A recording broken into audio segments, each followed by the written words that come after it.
Post office వద్ద వృద్ధులతో అట్లాగే వికలాంగుల పెన్షన్ అట్లాగే వృద్ధాప్య పెన్షన్ తీసుకున్నటువంటి వృద్ధులతో ఉప సర్పంచ్ గారు అట్లాగే వేల్పూర్ ఎంపీటీసీ మొండి మహేష్ గారి ఆధ్వర్యంలో వారందరం కూడా కలిసి వేల్పూర్ పోస్ట్ ఆఫీస్ సిబ్బందికి వినతి పత్రం ఇవ్వడం జరిగింది.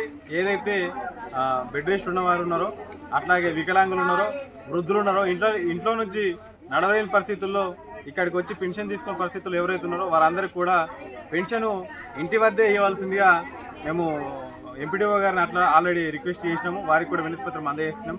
అట్లాగే గ్రామ పంచాయతీ సెక్రటరీ గారికి వినతి పత్రం అందజేసినాము. అట్లాగే పోస్టు సిబ్బంది కూడా వారి పోస్ట్ మేనేజర్ కూడా వారితో ఫోన్లో మాట్లాడి వారిని సంప్రదించడం జరిగింది.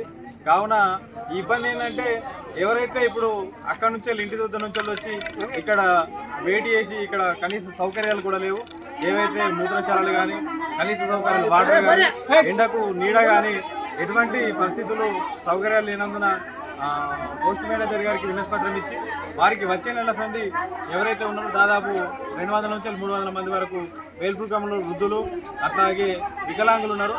ఇక్కడి వరకు రాని వారికి ఇంటి వద్దకు వెళ్ళి పెన్షన్ ఇవ్వవలసిందిగా తమ సిబ్బందితో పంపిణీ చేయాల్సిందిగా వారికి వినతి పత్రం ఇవ్వడం జరిగింది. వారు కూడా సానుకూలంగా స్పందించినారు. ఇటు కార్యక్రమంలో అందరికీ పాల్గొన్నందుకు ప్రతి ఒక్కరికి కూడా ధన్యవాదాలు.